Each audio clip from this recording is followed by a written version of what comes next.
This video will explain beginner Portuguese grammar in under 4 minutes. There are 3 things I'm going to cover in this video. The first is adjective placement, the second is gendered adjectives, and the third is verb conjugation. First, let's talk about adjective placement. When speaking Portuguese, it is recommended to always put the adjective after the noun. This isn't always the case, but for a beginner, you should always do this. So, instead of saying the red ball, you would say the ball red, a bola vermelha. Next, gendered adjectives. There are 2 genders in Portuguese, masculine and feminine. Masculine nouns end in O most of the time, and feminine nouns end in A most of the time. So, going back to what we said earlier, the red ball, notice how I said vermelha, not vermelho, vermelha. That's because bola is feminine and vermelha ends in an A. I would never say a bola vermelho. I would say a bola vermelha. And additionally, if you notice, I said a bola, not u bola.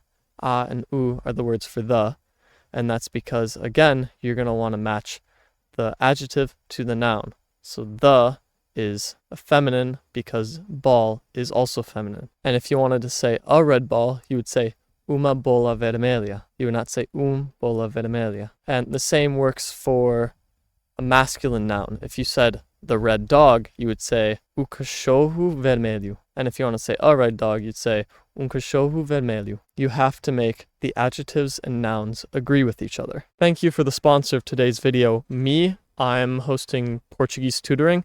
If you want to be tutored by me, an American who's been learning Portuguese from English online for free for over 3 years, then click the link down below. It'll take you to my website and you can use the promo code to get a discount. Thank you.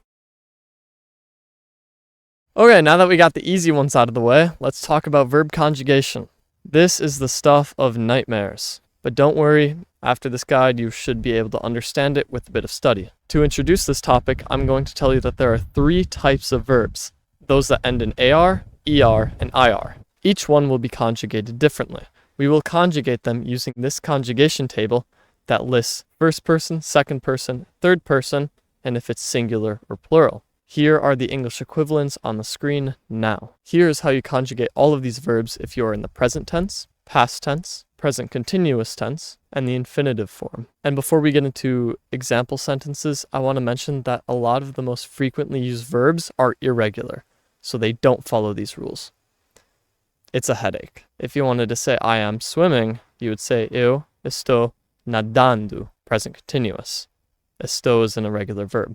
And if you wanted to say he swam yesterday, you would say ele nadou ontem. Or if you wanted to say I swam yesterday, you would say eu nadei ontem. Or they swam yesterday, eles nadaram ontem. And you can use this rule to conjugate any regular verb.